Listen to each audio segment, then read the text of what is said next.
There's a storm coming. You sound like you're looking forward to it. I'm adaptable. What are you? Gotham's reckoning. What we're constructing here is a very, very elemental conflict between good and evil. Why didn't you just kill me? Your punishment must be more severe. Did they kill him? I'm not sure. It's the true completion.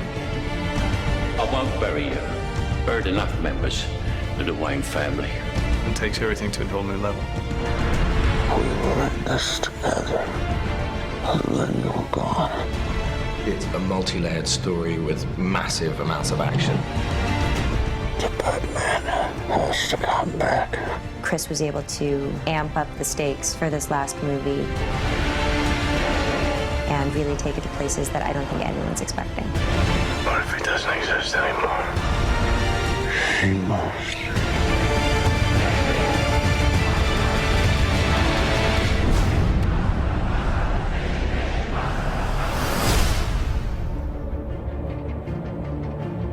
At the beginning of The Dark Knight Rises, we find a Bruce Wayne who's been damaged by his experiences as Batman. You are as precious to me as you were to your own mother and father. I swore to them that I would protect you, and I haven't. How much longer can he allow this pain to control what he does with his life? Alfred feels that it's his duty to help him find a way to put it behind him. You're not Batman anymore. It's about 8 years that Batman has been missing. And we've gotten to see what Gotham has become. Everything seems fine on the surface, but it's all built on this lie. I am the main sort of facilitator of that. It's a secret, I think, that's eaten away at him. So The Dark Knight Rises is about how that affects Gotham and how things begin to get worse once again. And now it's Bruce having to deal with a new threat to the city and to himself. The choice has to be made. Is Batman going to return? It's the true test of a hero. Confronted with their darkest fears, being taken all the way to the edge. How do they come back?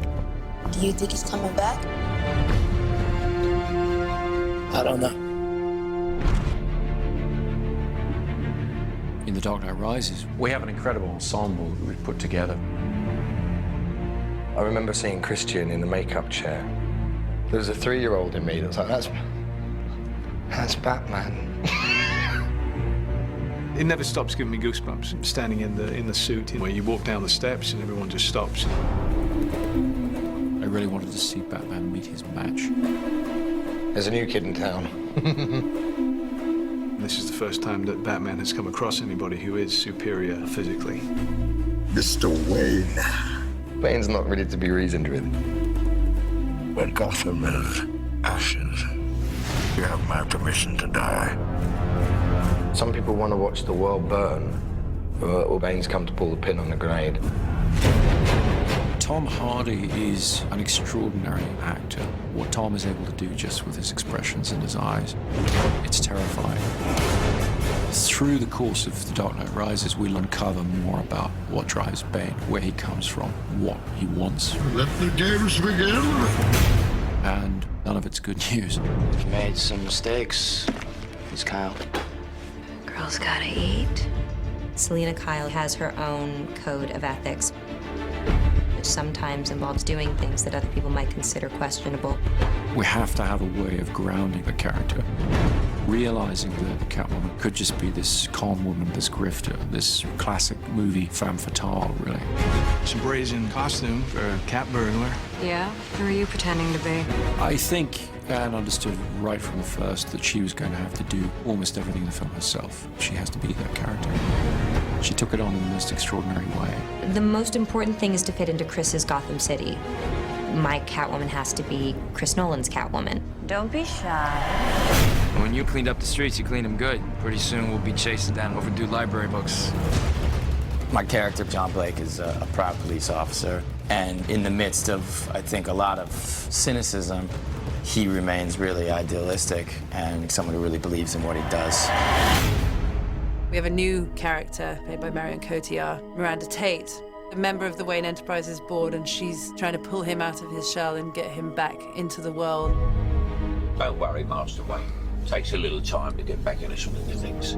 Alfred, as played by Michael Caine, has always been the emotional heart of these movies. You know what Alfred is? He is us in this incredible world. He's not tough like all the others. These conversations used to end with an unusual request. I'm retired. I would say Lucius is the brains. Yes, Mr. Wayne, it does come in black. But he also has grown to have a great fondness for Bruce. Lucius and Alfred. Between the two of them, we try to keep his moral compass pointed in the right direction. And Commissioner Gordon, to some extent, has been left on his own running the police in Gotham. Jim Gordon really is the conscience of Batman, isn't he? What's great with Batman's allies is that they really bring interesting questions that Bruce has to answer in his life.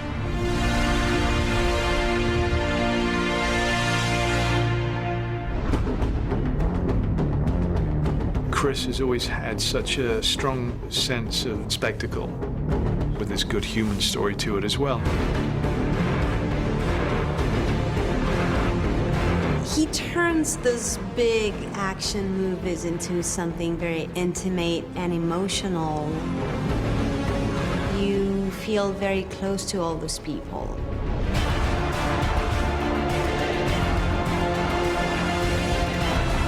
In every movie that Chris has made on the Dark Knight trilogy, he's been able to keep to great filmmaking in terms of the great characters and the great character arcs. He creates whole worlds that you really can get lost in.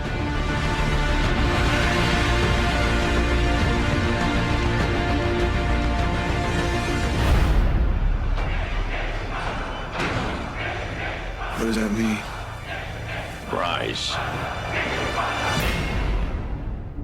The Dark Knight Rises is certainly the biggest film that I've undertaken, by far. We really looked back to the silent era of motion pictures, when the image was paramount, when all you had was the scope and scale of a location, thousands of extras, that kind of thing.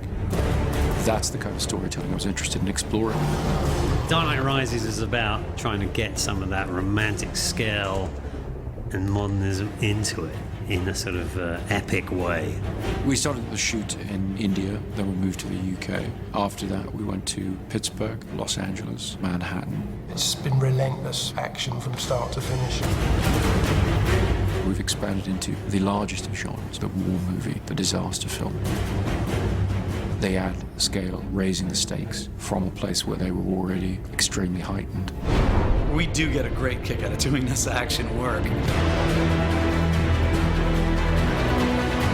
To be in Inverness, Scotland, flying with a fuselage in an aircraft and 4 stuntmen hanging off an airplane. With Chris Nolan, as much as we can physically do inside of that lens is where he would like to go.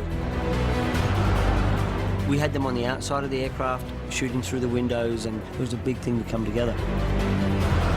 It has this wow factor. We're back at Carlington, which is this large hangar. You okay? Yep. A lot of the film takes place underground, so we've built a Gotham sewer system and we're pumping an enormous amount of water around it.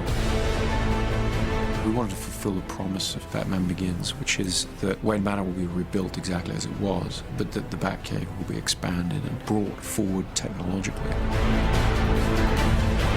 My mother warned me about getting into cars with strange men. This isn't a car. One of the biggest creations was the new flying vehicle, the Bat. It's a big insect. It's nearly 30 foot long and 17 foot wide. It needs to travel very fast up roads. It needs to climb up over buildings. Chris Corbould and Chris's designs are just phenomenal. It's a wonderful new gadget. We have a big stadium that we have to blow up. The Pittsburgh Steelers have kindly allowed us their stadium. We had almost 11,000 people turn up for one day's shooting to play fans of the Gotham Rogues. The biggest challenge is just the sheer scale of the operation that's going on. You know, we've got thousands of people in the stands, we've got multiple cameras, IMAX cameras.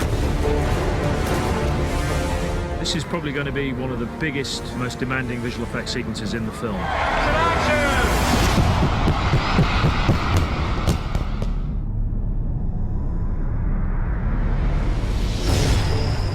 To up the scale of the city, and there's only one place that you can do that, and that's New York.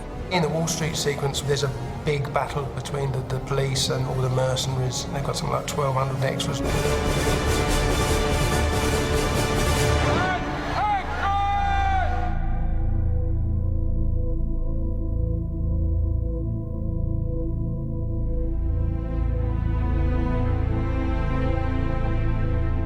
Chris really did want to shoot everything as real as possible, so there's no visual effects enhancing the amount of people that are in that scene. This was 8 months of preparation has gone into what you see here, working with the city, with the departments in order to control this set. Seeing that many bodies in the middle of Wall Street fighting each other, even if it was controlled chaos, it's still kind of like, wow.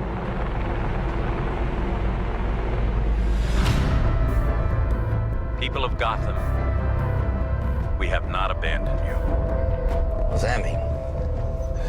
It means we're on our own. This is certainly the biggest movie that I've ever worked on.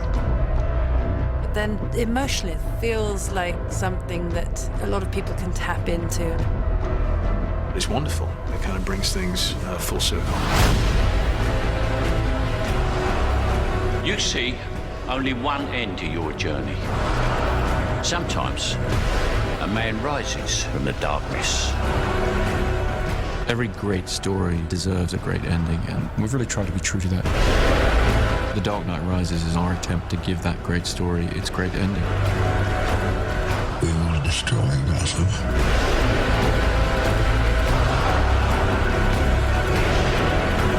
What now? War. You don't owe these people anymore. You've given them everything.